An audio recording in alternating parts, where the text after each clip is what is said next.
that I think the Clippers might say, you know what? We can't trust Kawhi to be on the court. And if we can't trust Kawhi to be on the court, then we need to go ahead and make a move and bring in other pieces and try a different angle. When healthy, Kawhi Leonard was unbelievable last year. His 60-plus game season was tremendous. If he could have stayed healthy throughout the entire year, the Clippers, who stunk in the first half of the year, were unbelievable in the second half of the year, mostly because of Kawhi Leonard. That would be gigantic for any trade opportunity if you're going to get him. How healthy is he? And if he's healthy and motivated, and Masai Ujiri having that relationship with him, maybe there's something there. I don't know if Kawhi wants to play for a college coach. That would be my big question. Like, you're bringing in Dusty May. You're bringing in a coach who's never coached in the NBA before. Are you cool with that? It worked with Nick Nurse. Nick Nurse left Iowa State. Nick Nurse became an NBA coach with the Raptors and won a championship with the Raptors. So maybe it's running it back again with Toronto and doing it again with Kawhi. So that's your second big rumor. And then your last big rumor is, and we talked about it, I don't know what happens with Jaylen Brown. As a Celtics guy, it sure feels like that they don't want him around anymore. The number of teams being floated, Portland and Charlotte are now the two big names. And right now, Charlotte, after acquiring Naz Reid, is looking to flip him to Boston for Jaylen Brown. And that would be quite the roster for Charlotte if they were able to go ahead and grab it. So I think there's a lot of things going on here with the Celtics that we don't know how, when, where this deal goes down for Jaylen Brown, but it feels like Boston wants to make a move in the next week or so with Jaylen to go and see what's out there and what he could get. I'm not supportive of it. I mean, I'm not interested. I would not be trading Jaylen Brown. I'm keeping Jaylen Brown on the roster. I don't really want Naz Reid, even though Naz Reid's a very nice player. No, I think the Nuggets conversation is interesting. If you're going to go ahead and try to go guard for guard, I think that would be interesting. But are you going to go ahead and break up the Murray-Jokic pick and roll in Denver?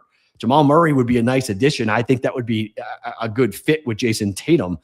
But I don't think Denver does that deal. And if Denver doesn't do that deal, I'm not all that interested in Naz Reid and a bunch of draft picks. Like, if Boston's in this win now mode, I don't get this. And I do understand that people are starting to I think the tea leaves are starting to play out, that Boston is looking to trade Jaylen Brown because of the tax implications, that Boston doesn't like paying for the contracts of both Jason Tatum and Jaylen Brown. They've chosen Jason Tatum. It's not that Brown doesn't fit or Brown isn't good or they can't win with Jaylen Brown.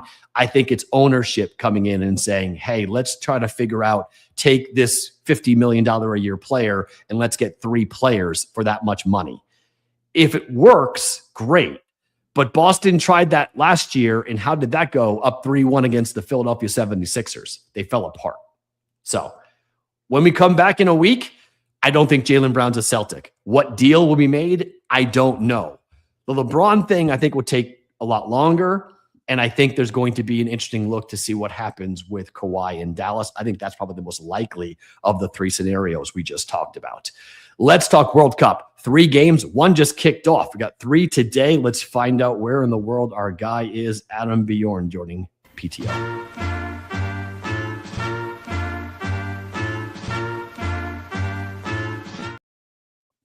Oh, my friend, the sunshine. I can already know where you are. How are you? Welcome back to the program.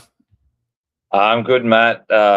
Exhausted from a long weekend, but yeah, still in Jamaica. Maybe it's the sun that's exhausting me. It's too much heat here, but yeah, good weekend. And yeah, Japan, Brazil playing right now, still 0-0. And yeah, we're into the round of 32. Now there is death at the end of the game. You know, there is no tomorrow if you get beat or whatever else comes from these ones. In terms of the betting action, once we get into the knockout round, anything change? Does it ramp up? Do you see bigger bets or smaller bets because it's a little less predictable because it is win or go home? I expect to see a build up. And even on today's game, it started pretty slow, but on the spread, there was significant volume. You know, just on the spread alone, there was more volume than some of the games, you know, in total in the previous days. And that seems to be where they landed on this. This was one game that there was heavy recreational money on Brazil. Masters played a little bit on the other side. against that. Even on they played the over, and Masters were a little bit on the under in the end. But this is a game where I think there was a lot of pundits on both sides thinking Japan could bring it to Brazil. I think there's still a lot of people not believing in Brazil being the Brazil of old in this tournament at the moment. So I bet both teams to score in this game. Any action? You said the Masters came in on the under, but it's 2.5. So is there a shot for a 1-1 after 90?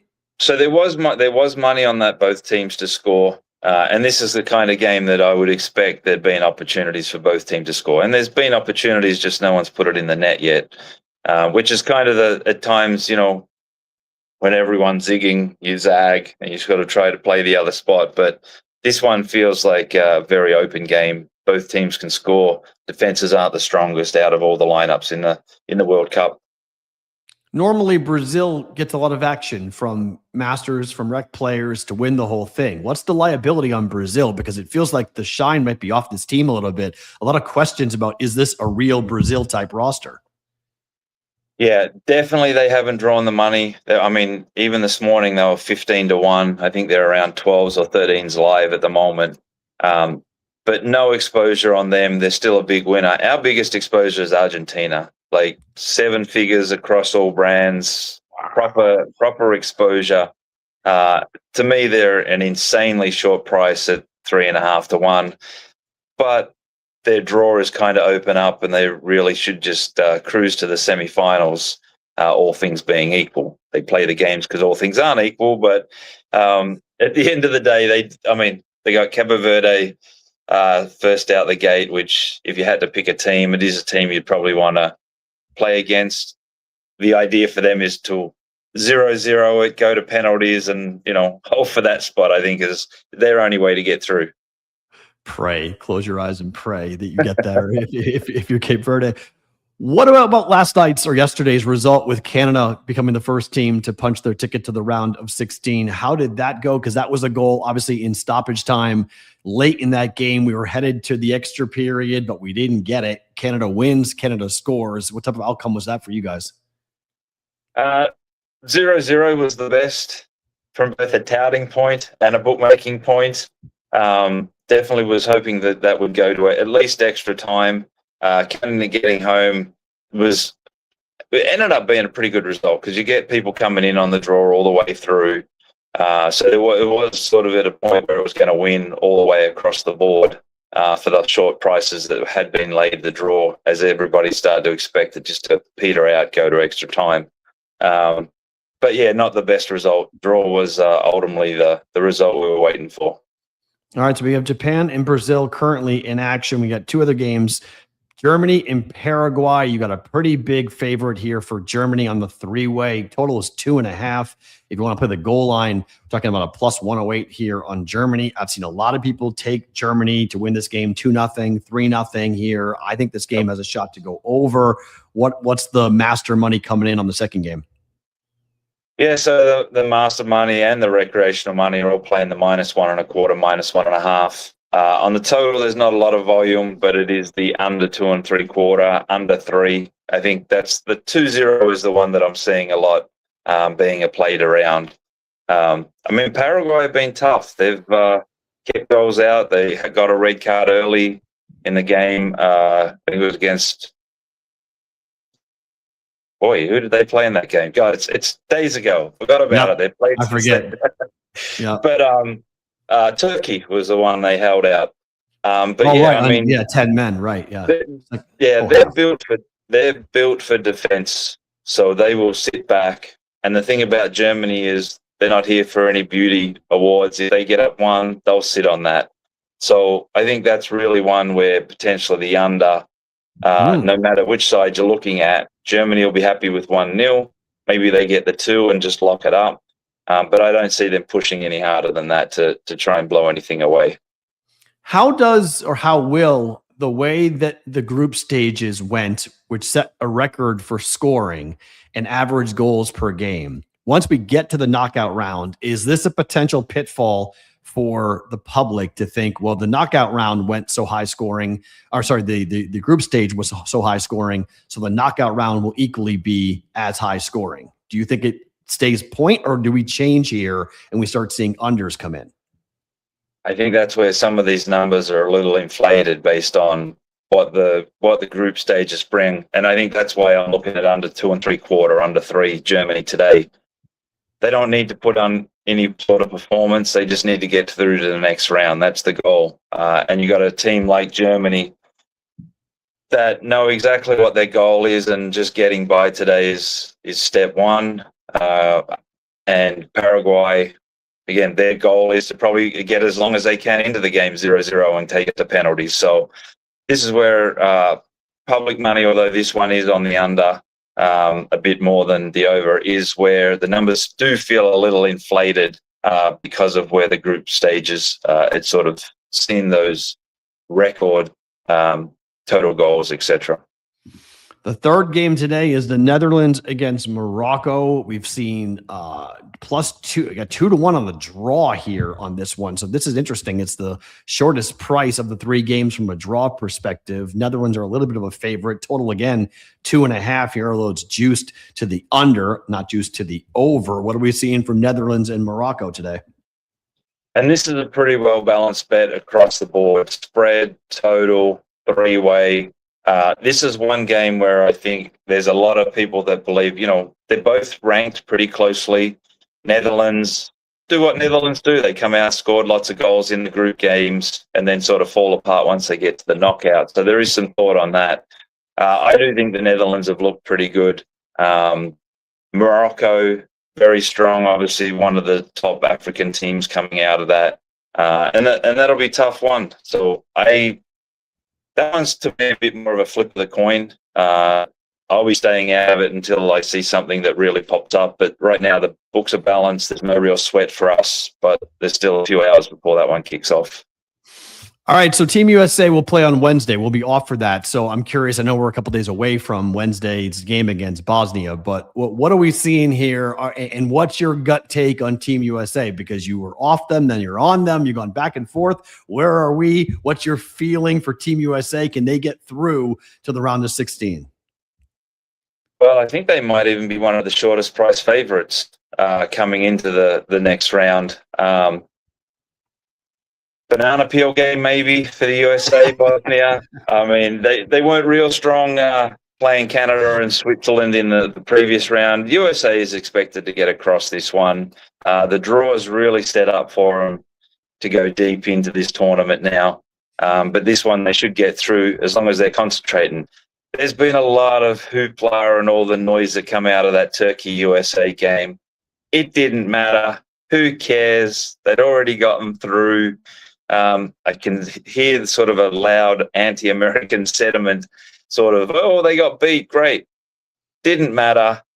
As long as they get back on track here, all the players that rested will be back in. Guys that were on yellows will be fresh. This is set up perfectly for them, and I don't think they could have asked for a better opponent than Bosnia in this round. What do you make of the draw, though? Because they've got some pretty stiff competition waiting for them. If they get past Bosnia, they got some teams they got to go through that are not going to be easy for them to face, right? Well, everyone's got to beat the top teams, or what are perceived as the top teams as well. I mean, you've got some fatigue factors coming up. From the outset, sort of looked at these European teams. They've never really done well traveling abroad to World Cups. Well, looks like Japan actually scored, so it's 1-0 Japan right now. Let's go.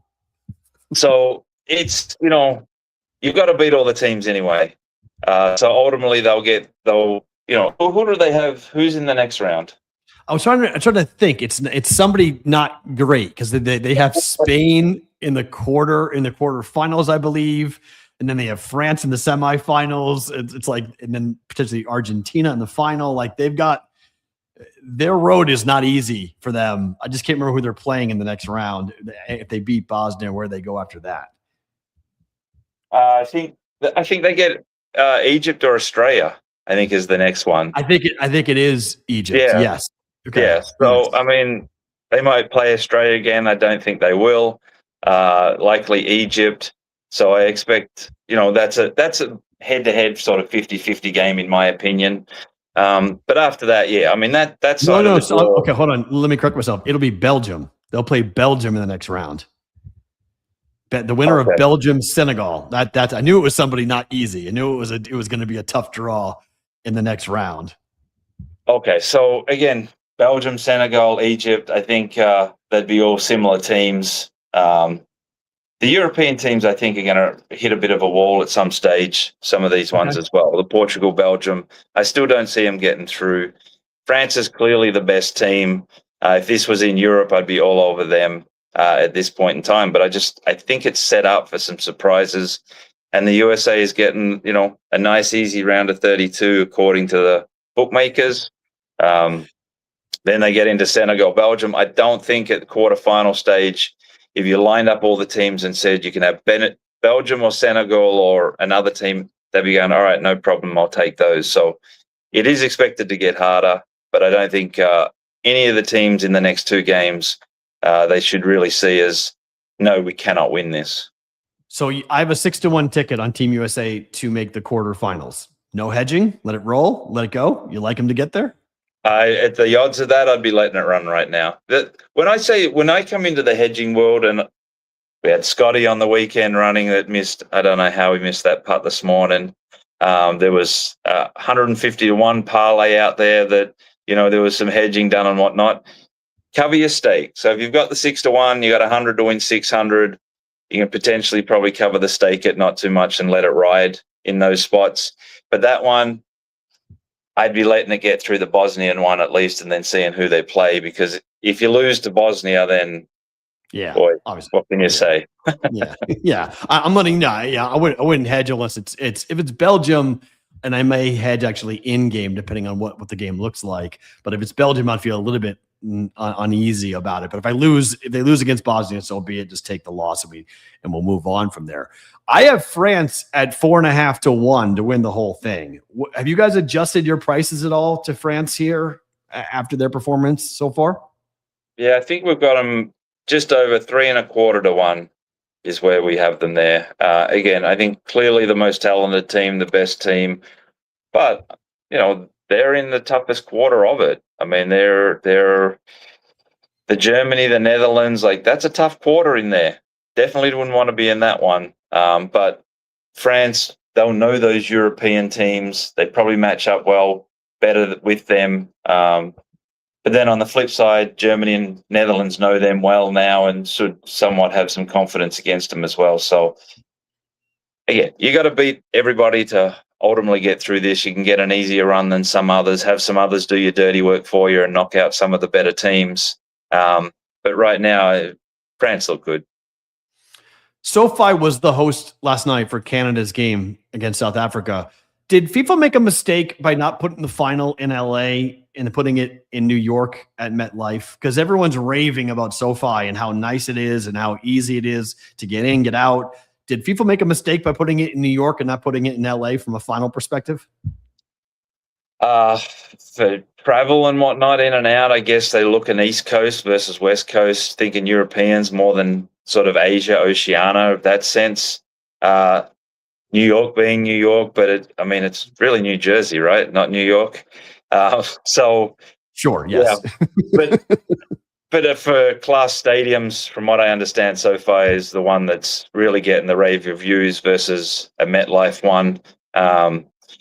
Right or wrong, I don't really know where it is. I think wherever it is going to be and where, they would have ultimately sold it out. I did look at ticket prices actually yesterday just to sort of have it. Yeah.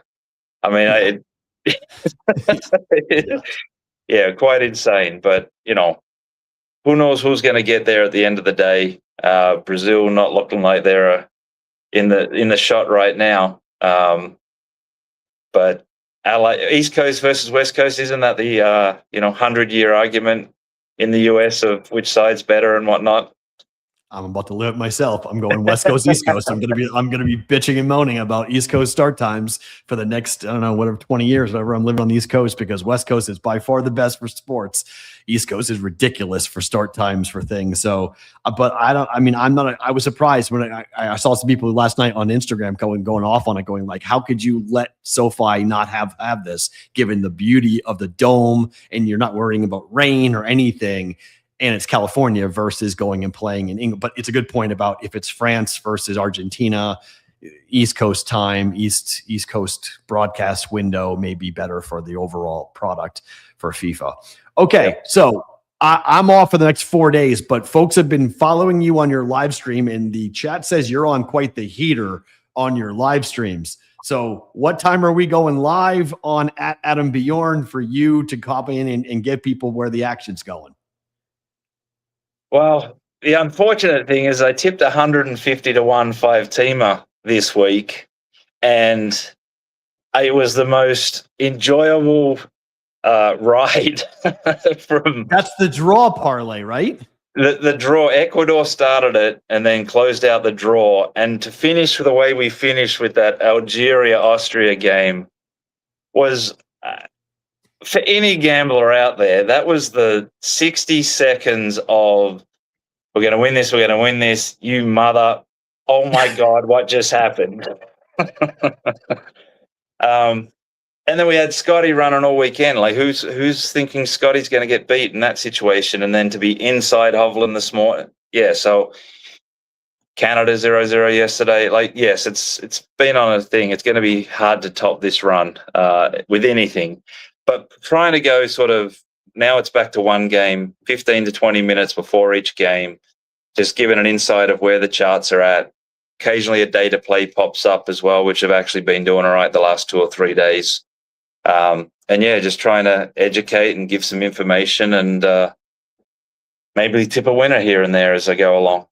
And keep pumping out those W's of those winners. Folks are paying attention. They enjoy it. I try tuning in as much as I can as well. I try to pop in as well because I'm going to be in both New Hampshire and Massachusetts. So I'm going to be right there in gambling states. So I'll be looking to fire as well. So my friend, I don't know if you care about the 4th of July, but happy 4th of July to you. And we'll get with you coming up next week. All right. All right, to you too. Definitely enjoy it. Had the kids and fireworks for the first time in Michigan last year. Won't get to do it this year because we'll be in Jamaica, but yeah, always a fun time. Good stuff, my friend. That's Adam Bjorn. Go watch these live streams here with us here right before kickoff for all the World Cup games for us here live in Jamaica. Joining us here from Betcris, Arizona. Good stuff with Adam. Let's jump down the rabbit hole before we get to our guy, Tom, from VegasFootballProxy.com.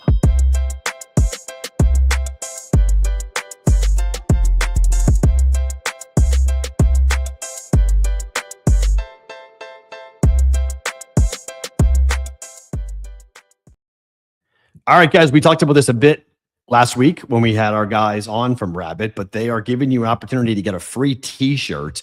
You download the Rabbit app, you use the code FREET when you sign up. They're going to give you 5 free Rabbit cash. On top of that, they're going to give you a free t-shirt if you deposit within 7 days of getting a new account. You will get a new t-shirt sent directly to you. It's a very cool offer from our friends at Rabbit. In case you don't know what Rabbit is, this is a peer-to-peer betting platform where you guys set the terms, limits, and the numbers. You call the shots. It's against real people. It's customizable. You will go up against somebody on the other side who is putting their money down just like you are going to. So there's no worries there about going up against a bot or somebody, an algorithm or whatnot. Use the code PTO5 to get 5 free Rabbit cash when you sign up, but you really should use the code FREET when you sign up because you'll get a free t-shirt when you deposit after 7 days, within 7 days with Rabbit. You can download the Rabbit app in the Apple Store or the Google Play Store for free. The American League is a complete joke, an absolute joke. The Boston Red Sox just swept the New York Yankees in a 4-game series in which Boston was, in 2 of the games, pretty much dead, should have lost. No team had lost 3 games in a row at Fenway Park this entire season. 3. The Yankees just lost 4 games in a row at Fenway Park. The Red Sox now all of a sudden have life, which is, How do they have life? They suck. They do. They have life. Why do they have life? Because the American League is an absolute dumpster fire. Look at this, okay? There are 3 teams that currently occupy the wild card spots. The teams listed here are out of the wild card spot. The Astros are 6 games under 500. They are a half a game out of the 3rd wild card. The Athletics are 4 games under 500. They're a game and a half out. The Twins are 5 games under 500. They're 2 games out. And the Blue Jays, the defending American League pennant winners, have now lost 6 games in a row, and they are 39 and 45, and they're 2.5 games out of the playoffs. The Astros and the Red Sox pitching staffs are awesome, and yet neither team can really score. The Red Sox haven't received any help from Garrett Crochet for the last month and a half. But Sonny Gray and Ranger Suarez, Sonny Gray yesterday throwing a near no-hitter against the Yankees, and Ranger Suarez, who goes today for the Red Sox, have been absolute nails for Boston. Sonny Gray and Ranger Suarez, if the Red Sox go south, which is very possible over the next month, will be highly coveted pitchers on the trade market. And we thought the Red Sox were going to be sellers. But given where we are with the American League, I'm not so sure anyone's going to be a seller. There's only 4 teams in the American League over 500. 4 of them. That's ridiculous. Almost every team. This was the dream of the 3rd wild card, right? This was the dream of Major League Baseball, that every team, listen, even the damn Royals, who are 15 games under 500, even the Royals have a case to make that, hey, we get hot. Who knows? The Red Sox have pitching that is elite. I mean, it is pennant-winning elite. The problem is their lineup is a clown show. Craig Breslow is not going to get fired because of the pitching staff he's assembled. He's assembled an incredible number of power arms, and he hasn't had his best pitcher for a long time now. And yet the team keeps pitching. They've had 10 consecutive quality starts. That's the first time the Red Sox have had 10 straight quality starts by their starting rotation since 1988. It's been a minute. I was 11. It's been a minute. Okay? It's been a while since the Red Sox have done that.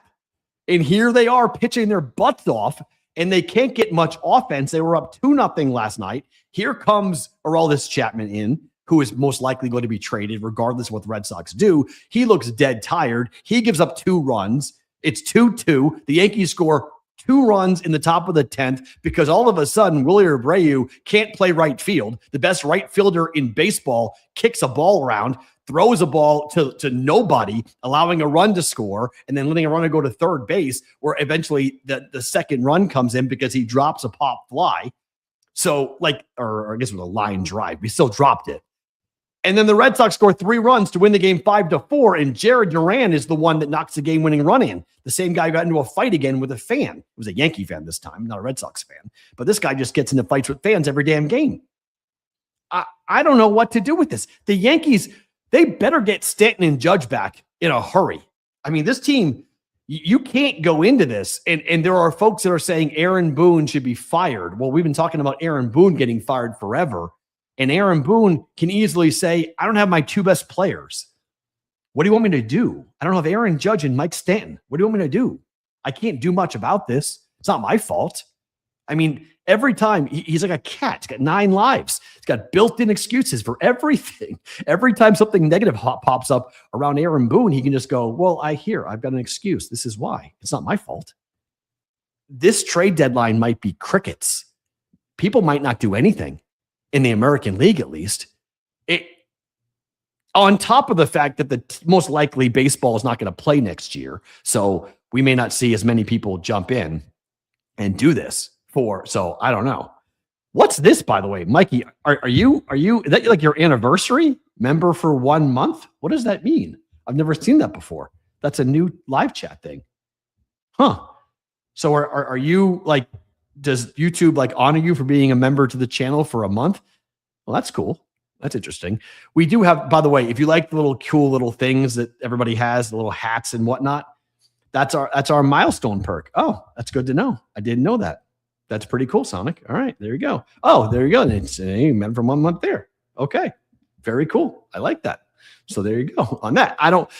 This is all new. Sonic is the one that showed me all about how to have memberships. You guys, it's 99 cents a month. It's less than $1 a month to join the, I sound like one of those TV infomercials for less than $1 a day, but it's 99 cents. And it gets you I gets you the hacks. It gets you like very simplistic types of things in the live chat. So if you are a live chat fan, you can pay 99 cents and get all the cool stuff that everybody's playing with. I don't know a lot. It's why I feel very old when everyone's doing that, but it is what it is. Click the $ to invoke it, according to Sonic. So if you're in the chat and you want to go ahead and do that, hit the $. You can go ahead and do that. I don't know. I need Brazil to score. I have Brazil and Japan both to score. Let's see what ends up happening with that. But that's the goal. All right. Let's talk some contests after the weekend. Obviously, every weekend, there's a big influx of people who come on in to sign up. As you guys know, Tom at VegasFootballProxy.com, the official proxy service of Pushing the Odds, Circa Million, Circa Survivor, the Grandissimo, the Westgate Super Contest. You guys need to go make your appointment with Tom as you're going to come into town, whether it be for Bet Bash, whether it be for the Ultimate Football Contest weekend at the end of August, or whether it be just coming to town in July, World Cup or whatnot. Go ahead to VegasFootballProxy.com to make your appointment. Let's go and bring our guy on. He is the one and only Tom from VegasFootballProxy.com. What's up, my friend? How are you? I'm good, Matt. How you doing? Where are you? Are you somewhere unique? Is that cat alive? Is that cat awake? I brought a guest to the show, but unfortunately the cat fell asleep. My cat was on me all morning this morning because he was alone last night, so he was ticked off that he was here alone. But I can feel the sentiment that's a sleep that I would love to have myself. But how was the weekend? It was good. It was steady. Not overwhelming, but we had people coming in at a steady flow. Still going. The World Cup helps, and as I said, the poker really helps. We talked a lot about the Westgate. About Circa last week. I want to talk about the Westgate a little bit here and explain some options for people, because I still think that it's a criminally underappreciated contest. And so we are still on track for a July 1st. That would be in 2 days, a July 1st start for signups for the Westgate Super Contest. Yes, sir. What are you into? Are there any rule changes? Is it anything different with the Caesar takeover? Because everyone's sort of going like, well, wait a minute, I wanted to do it, but Caesars now owns the Westgate. So what happens? Any changes to the contest? For the contest, no. The Caesar takeover doesn't affect the contest at all. It more affects staffing and everything over at the Westgate in the book. But the contest, as far as I know, and I've been told, and I took a brief look at all the rules, they were sent to me in advance. Everything stays the same as what it was. So, they have their stalwart contest and the super contest, which has been around for 40 years. And as you said, currently been the little brother, even though it used to be the king. They did make that change last year to go back up to $1,500. And I think that was a good move for them because it put more money into the pot. So they'll have bigger payouts, even though they may have less people in, which again, I think is a benefit to players who actually want to get in that contest. You're playing against less people for more money than what you had been previously at the Westgate. So the college contest, also another great contest. $500 to enter. How do you say no to that? If you love college, that's your way into bed every week because they're the only game in town. That's the only college contest available. So let's stay with both those for a second. So it's $1,500 to enter. It's the same 5 games to be entered. From a proxy standpoint and a player standpoint, I'm submitting my picks to you the same way I would for the Circa contest, correct? Correct. Is there a limit? Slightly different. Okay. What are the deadline? What's the different deadline? It'll be later in the day because Circa's deadline is earlier than the Westgate's deadline. Okay, cool. In terms of the way the contest unfolds, it's $1,500, like you mentioned. So obviously, it's a more expensive, but the way they pay out is much different. I know it's complicated, but can you simplify the way the Westgate does it? Sure. So the simple part is they pay out the top 20 at the end of the year. The top 20 places, you'll cash. They also have in-season prizes similar to does, but theirs is much more extensive. They pay out the top 3 records for every 3 weeks of the season. So that's 18 different prizes that they'll hand out for that. Then they also pay out the top 4 places every 6 weeks. And then they also pay out the top 5 places every 9 weeks. So in total, they have 40 in-season prizes that are up for grabs. So it's really kind of nice because it keeps you literally every 3 weeks, you have a shot at winning $10,000. So, what's not to like about that? stagnant lines, and just like the Circo situation, it comes out. What do you make of the amount of money that's going to be in the pool? So like, okay, obviously the Circa contest gets such a big headline because of the 20 million guarantee and the Survivor and how 6 million for millions. But what were the prizes like for a 3-week prize? What was a typical take home for the winner? So the in-season prizes are the only thing that they actually are set. The end of season prizes depend upon how much money gets put into the pot, how many entries. But those in-season prizes are set. I believe it's $10,000 for the winner of the 3 weeks, and then I think $20,000 for the 6 week and $50,000 for the 9 week. That's not bad at all. No, it's honestly, it's great because, like I said, every 3 weeks you have a chance to win $10,000. Who hasn't had one 3-week lucky streak where you did great? I mean, if you go 15-0, are you splitting it 3 ways? Is that what normally happens? 15-0, I doubt you would do it because there's just not at the Circa you might, because there's 5,600 people there. But here at the Westgate, 700 people. How many of those are actually going to go 15-0 for 3 weeks straight? Yes, a much smaller percentage. This is the thing about it that, look, and Circa is a sponsor of this show, so I don't want to sound like I'm talking negatively about someone we have a deep relationship with. We have no ties or anything with Westgate or Caesars, but it is interesting to look at it that if you're going to be in these contests, that okay, Survivor is amazing, and the 20 million is $20 million. Nobody can get away from this, the sticker shock of seeing a $20 million guarantee, but there's a lot of value here with the Westgate, is there not? Without a doubt, particularly for smaller players who, what I tell folks is if you want to give yourself the best chance to win the most money, you have to play Circa because that's where the big money is. Yeah. If you want to give yourself the best chance to win any money, you should really consider playing the Westgate because the odds are in your favor there. It's the long shot at the Circa, and I love Circa. It's great, and it appeals to a much broader segment of society. But there is the small player who says, I'm looking for something a little smaller where I'm going to feel I have a better chance. I used to talk to Dave and I used to talk about this all the time. It's like if you walked in and said to somebody, hey, you have $1,000, it'd be $1,500, but you have $1,000 and you have a 40% chance or 30% chance to win 10,000, or I'm going to give you a 2% chance to win $1 million. Which one are you taking? And it's an interesting look at people's lottery type brain, right? In terms of like, well, I want to turn $1,000 into $1 million. And if I got a 2% chance, let me go. I'm going to go after that. Or a more logical person says, well, if I can turn $1,500 into 10,000, well, then I'm 10xing or 8xing my money. I'll take that, and it's a more likely outcome for me to go ahead and win that money, and then I have a chance after 6 weeks. If you win the 3 week, you're going to be in the 6 week. If you win the 6 week, you're going to be in the 9 week, right? And so you can kind of compile it. So, logic doesn't always play into people's thinking about that. Sometimes it's also a matter of being risk averse or not, and also having a dream. Because some people are like, it is also a matter of entertainment. Not everyone says, hey, I'm in it for the money. Most people say, I know that I have a very small chance to win either contest because it's very difficult to hit that high percentage. But if I do, I want to make sure I'm in Circa because I want to win the $1 million. Or, hey, I'm okay because I realize that is such a high bar. I'm going to go for, the one that I have a better chance of doing. So you never know. The college contest is interesting. So explain this to me. It's $500 to enter the college contest. Where are the lines? I mean, are they picking every game? Is there a lineup for the college ranks, or is it only certain conferences? No, it's almost every conference. Every week, there is typically at least 50 games on the schedule. So you have 100 teams to choose from. Sometimes it gets up to 55 or something. At the end of the year. Stagnant line. Stagnant lines come out on Wednesday, and you go from there. Is it winner take all? How do they pay it out? Top 10. Top 10 payout. Yeah.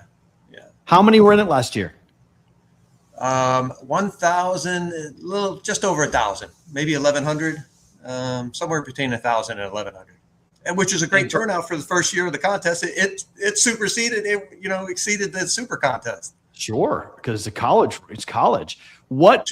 How much was first place?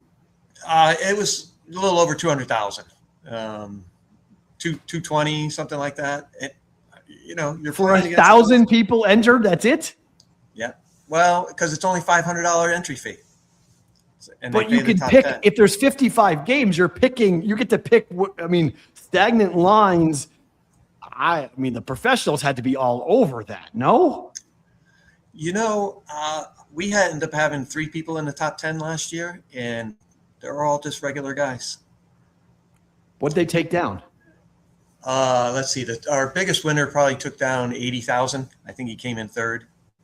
For $500, that's great. Yeah, it's freaking awesome. Wow. I was going to say is that the reason why we also got so many people is because there's been some pent-up demand for college contests all the time. Yes. And no one wanted to do it. And then the Nugget gave up on their contest, last year, basically. And so the Westgate stepped in, and it was perfect timing for them. So yeah, we're going to give away a Circa Million entry coming up, and we're going to explain that on July the 6th, how you're going to be able to enter into that contest for Circa Millions. I will be also in Circa Millions, but I'm going to be in the $500 college football contest for sure. Like that's 100%. It'll keep me locked in on college a lot more. And the fact that I was expecting you to tell me like it's Big Ten games or it's SEC games. The fact that we have 50 games a weekend to pick from is unbelievable. That's awesome. The one thing I will say about it is, how big the kiosk is over at the Westgate. It's about the size of an iPad. Scrolling through that list to get to number 89. Let's say it's arduous. We'll call it. That's great. What do you guys call? If I'm someone who just wants to do the college contest, what's the proxy fee? Last year we charged $250. Tremendous. It's so difficult. I want to move it to 300, but I'll probably keep it at the 250. It's a lot of work for you guys. It's still 5 games a week. Literally putting in those 7 picks for the college contest take about twice as long as it does for the super contest. Oh, so it's 7 picks. 7 it's picks. Even better. Oh my. Yeah. See, this is what drives me. Like my head wants to explode because you've talked to them, to Circa. I've talked to Circa. Like I know it's a software thing. I know 5 makes it more easy and simplistic. It's a gaming thing, but I think the Circa's got to go to 6 or 7 games. They've got to expand it. There's too many people involved. It's too many things are being halved. I would love to see them in the future go to 7 games. No, never. I suspect not. Yeah, I was told never. I was told dream on. Good idea, Matt. Sorry, not interested. We're doing 5, and that's about it. They upped their solution was they upped the number of entries. They said, well, now you can have 10 entries. Yeah. So that's their solution to the number of people being involved. It's like, well, now you can have 10. So it's more. They think more separation will happen if you have more entries. I guess we'll have to wait and see how that's all going to play out. All right, if folks want to get in contact with you, Tom, to sign up, what's the best way to do it? Head on over to vegasfootballproxy.com. Click on the link to schedule an appointment. You'll also find my contact information there. You can email me, call me. I'd be happy to talk to anyone if they have any questions anytime. Yeah, that's I think the biggest thing is to answer that question that somebody may have of like, well, what if this happens and what if that happens and how do we do this? The sign up process, that seems like the biggest barrier to entry for a lot of people, right? They're just like, I want to be a part of it, but how do I do it and how do I get a proxy? Because like when you walk into the Circa, it's big, it's a lot, and there's not like a gigantic sign pointing at you saying proxy. You do have a sign, but you don't have a big billboard sign pointing at you. We're working on that. So when they come in, they can ask around, they can ask the desk. We're always there. We're there 9 to 5 every day. So, okay. And then we meet folks outside of those hours as well, but they can always find us if they're looking for us. Very cool. Happy 4th, Tom. Enjoy it here in Vegas. Should be a lot of fun. We'll get next week with you guys. All right. You as well. Happy 4th. Take care. That is Tom from Vegas Football Proxy, the official proxy service of PTO, joining us here on a Monday for Pushing the Odds. Good stuff with Tom. Let's continue roll here. Let's get to our Trend Center app trend of the day, a bet for you guys in Major League Baseball.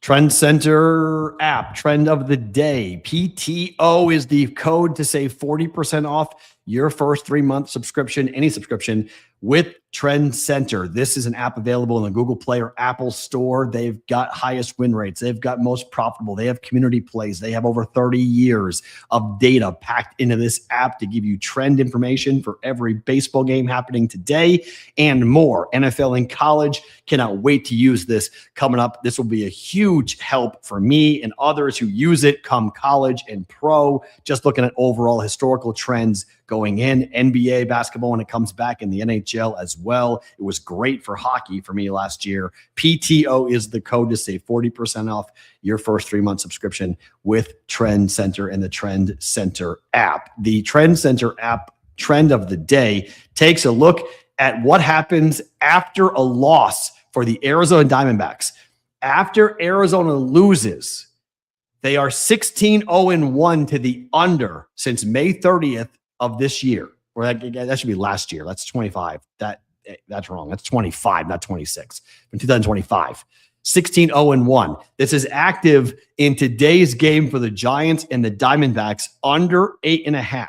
16-0-1. That is 100% win rate, 16 units, 85% ROI for the under for the Diamondbacks after a loss, active today against the Giants. And that should be, I mean, you take a look at this game here today, pitching wise. Diamondbacks have lost 3 games in a row. They are throwing Eduardo Rodriguez, who has been up and down, but a 2.27 ERA for Erod. In games pitched by Erod, 4-3, 8-1, 5-2, 6-1, 4-1. Those are all unders except for one game. So to the 8.5 number, he's 4-1 to the under here. And as we said, 16-0-1 for the Diamondbacks to the under after losses against a pitching staff for the Giants. It's been somewhat decent. You know, that bullpen's been somewhat decent here. It's a home game for Arizona. So it's for the Trend Center app trend of the day, under 8.5 for today, with under 8.5 to go ahead and jump in with those two teams today if you'd like to go ahead and do so. If you guys are watching live, stick around. We'll do a quick bonus time and I'll do my favorite thing about today, tell you a bit about my 5 favorite things about Las Vegas. If you're watching on the Sports Grid replay, come on over to our YouTube channel at Pushing the Odds and you can take a look at it. If you guys are watching live, bonus time starts now.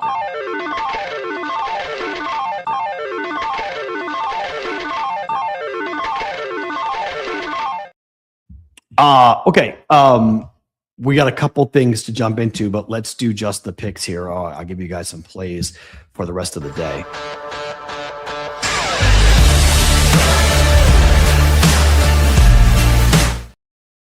Just the Picks being brought to you by the Betting Pros prop bet cheat sheet for Major League Baseball. It's free right now. If you go to bettingpros.com/MLB props, you can see their 5-star plays for free, or go to the App Store, download the Betting Pros app, and the prop bet cheat sheet is there for Major League Baseball for free right now here for Betting Pros with the Betting Pros prop bet cheat sheet. I told you I've taken both teams to score with Japan and Brazil. It's 1-0 Japan at halftime, so I need Brazil to tie the game up at some point at 1, and if we get that, it's 1-1, and that will hit for me. The second bet on the day is to bet the over in Germany and Paraguay.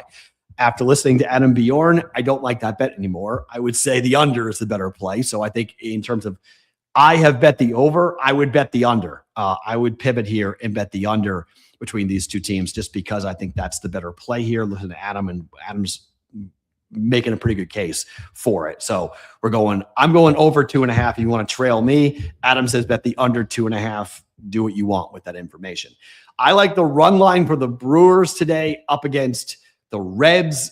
Suarez got hurt yesterday. He's not going to be part of this. I think the Reds will have a hard time scoring. Robert Gasser's been pretty good for for the Brewers, but Nick Lodolo has lost every game started. The team has lost every game started by Nick Lodolo in the month of June. 2-0, 9-1, 5-2, and 6-5. That's 3-1 on the run line. I think he loses by more than one run here today. The Brewers stay hot, and the Brewers on the run line. And then over for the Pirates and the Phillies today. You got Braxton Ashcraft and Aaron Nola. Both those pitchers have seen huge support, and bullpens have been bad. 11-1, 12-4, 8-3, 6-3, 9-3, 12-1, 6-2, 11-9, 13-3. Those are the final scores for games started by Braxton Ashcraft with the Pirates. Aaron Nola is not that much better either, even though his ERA is, I actually know it's a little more inflated, but 5-4, 6-4, 9-8, 9-5 over the last 4 games for Aaron Nola and the Phillies. It's warm. It's June to July in Philadelphia. The bank is normally a launching pad. Let's go over 8.5 for the Phillies and the Pirates here. Well, actually, it's 9 now. I got 8.5 last night. It's 9 now. But if you can find 8.5 in the market, I like the over 8.5 for the Phillies and the Pirates going on here for today. Favorite thing about today.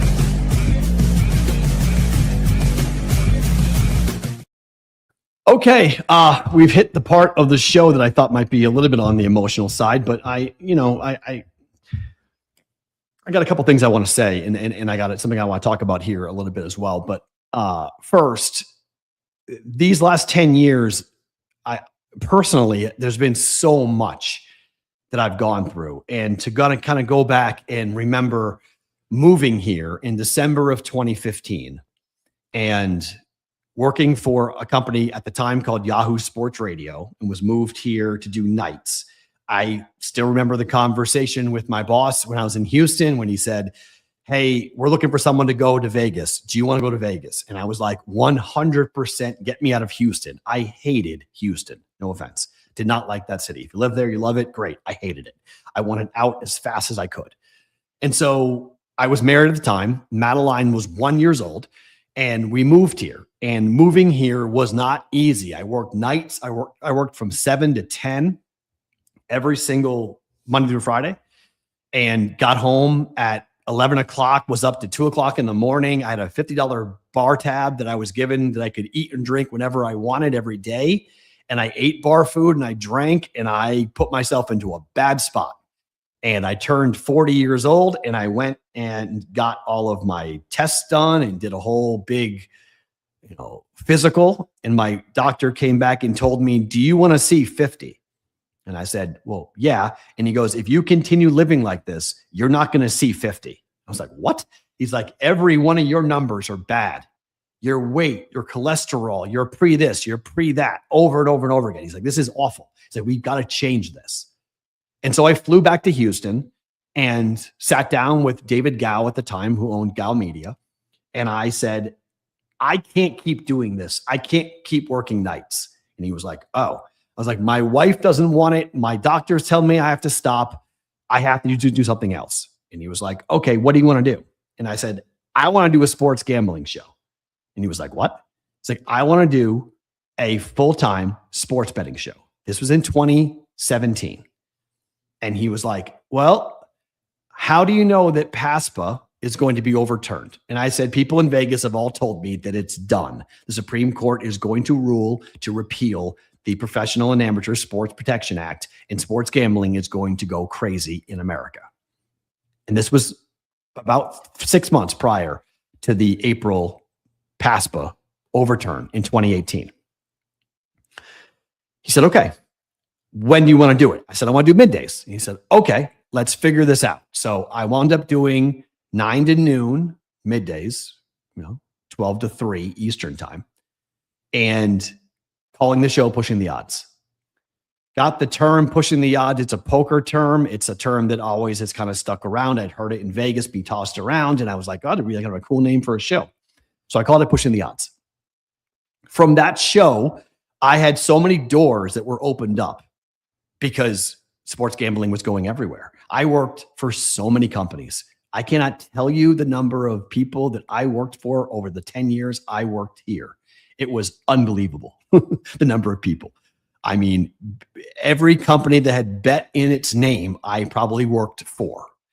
Apps, websites, conglomerates, offshores. I mean, just so many different people that I ended up working with. It was amazing. And all of that led to basically a conversation when Dave walked into my studio when I was doing Pushing the Odds out of the Palms. And when Dave walked in and Dave said, I want to do content with you, and the opportunity, we've told the story numerous times, Dave became part of the show. 1 day, 2 days, 3 days. And we just started to become closer and closer. And we said, hey, I think there's something there.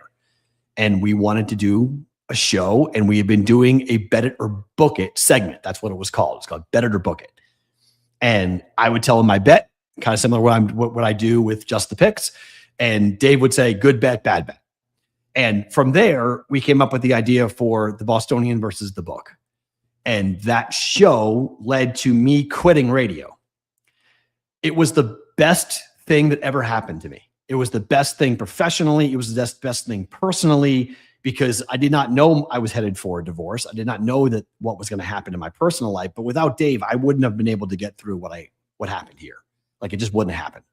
And so I will never be able to repay Dave for what he did and the amount of hours he spent and the advice he gave to me during that period of time where my entire personal life was a complete disaster. And the only thing I had was this show. And when Dave passed, there was a gigantic thought in my brain of like, how do I do this? How do I keep going? How do I do a show that is supposed to be a two-man show? And that's really where it came back down to. And after hearing from the family and hearing from other people about, the show, the Bostonian versus the book, without Dave shouldn't continue.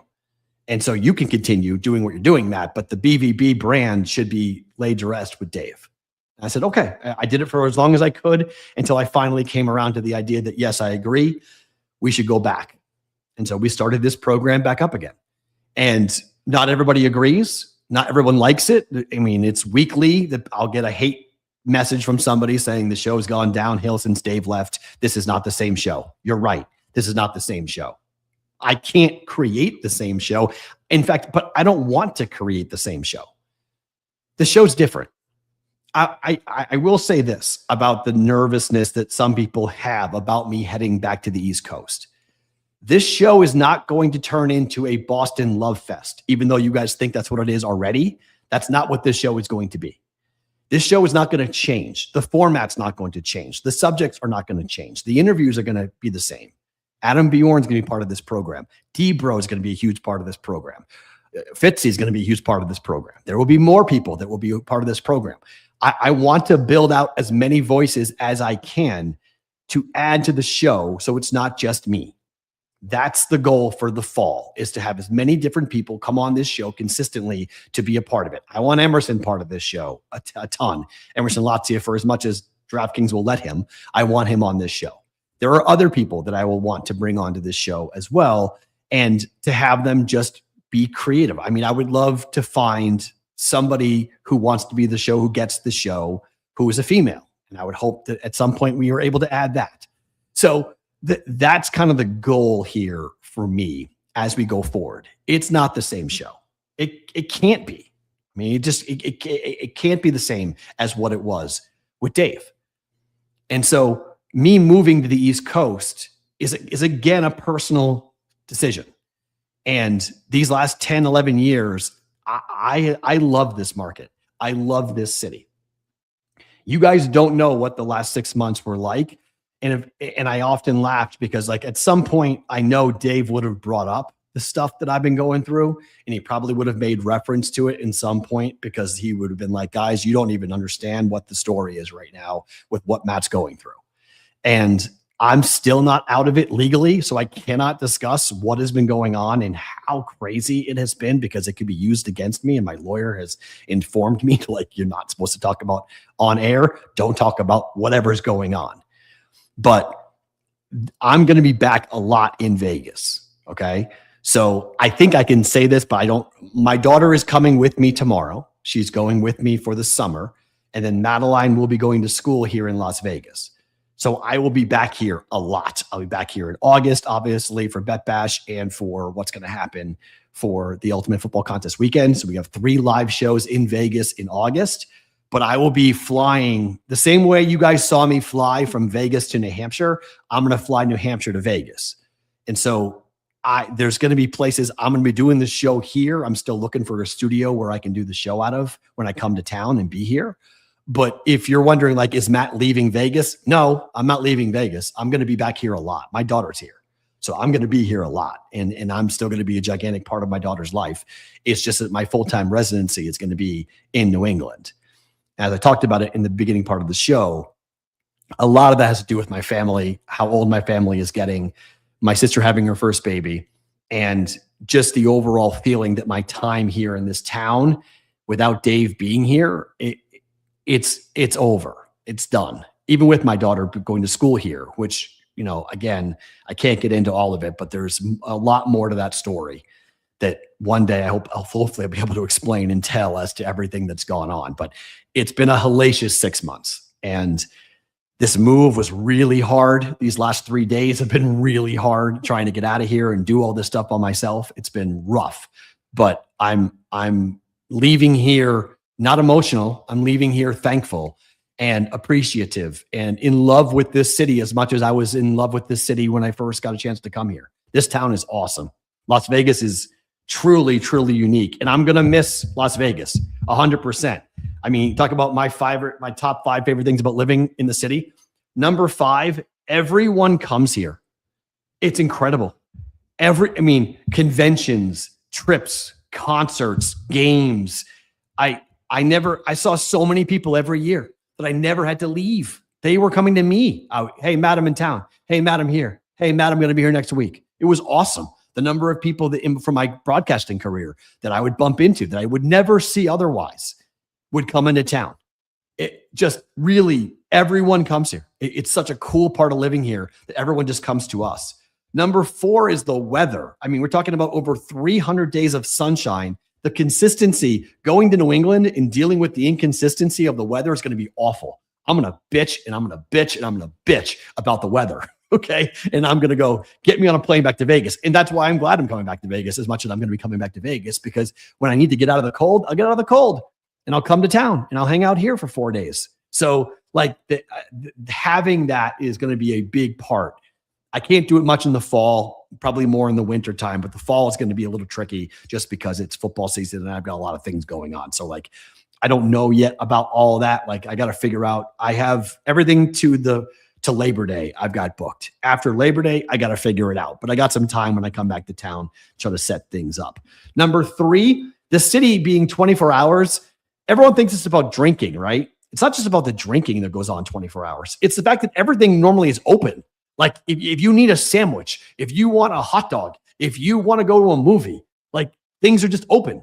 Like you just assume it to be open. In New England, in Boston, everything closes so damn early. For the World Cup, Boston finally extended past 2 a.m. for last call, which is like, are you kidding me? It's 2026. But New England's pretty parochial. It's pretty conservative with a lot of that stuff. That's very different here. I love that Vegas is so like, all right, yeah, we're open. It's 10:30. So you want sushi? Come on in. It's tremendous.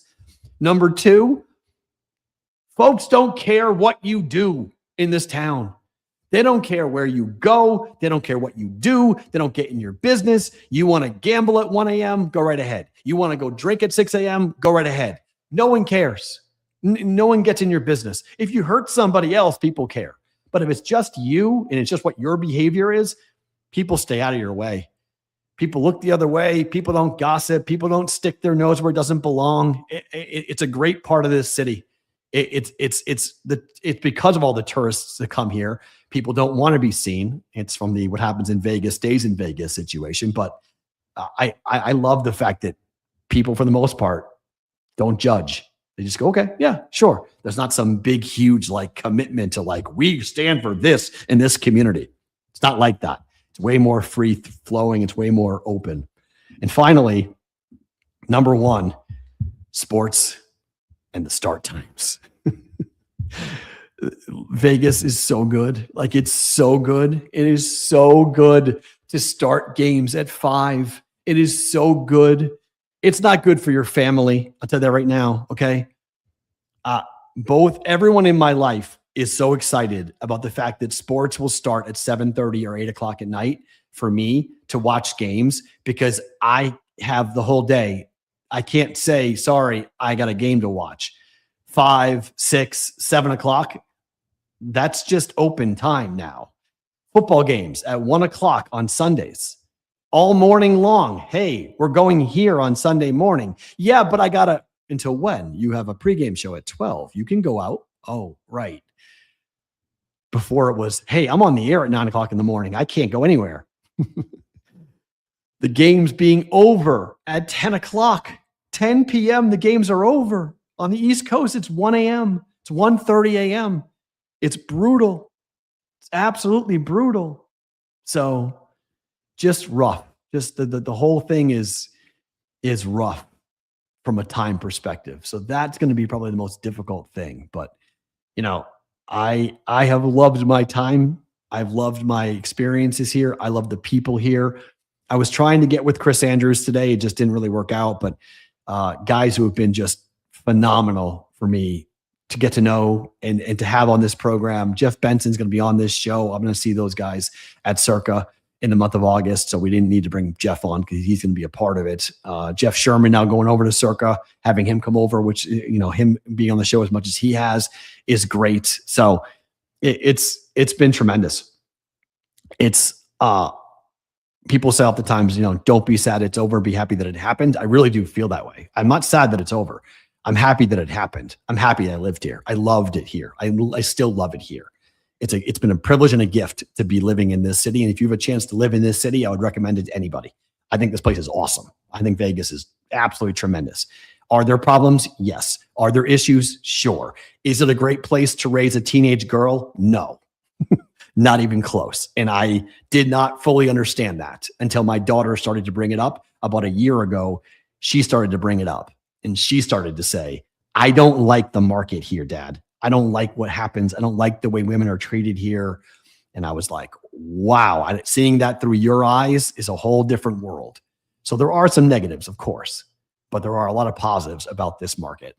Remember that we're off for the rest of the week. And then we are back on Monday at 11 a.m. Eastern time, 8 o'clock in the morning Pacific. If that's too early for you on the West Coast, the show will be available on YouTube. Make sure you are a YouTube subscriber. You can still watch the show. You can even watch the show with the live chat rolling. You just can't get into the live chat, obviously, unless the show is actually live.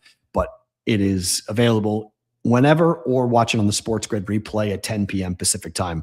On the West Coast, you'll get it on the West Coast. My thanks to Adam Bjorn and to Tom Carroll for joining the program. Happy 4th of July. Please be safe.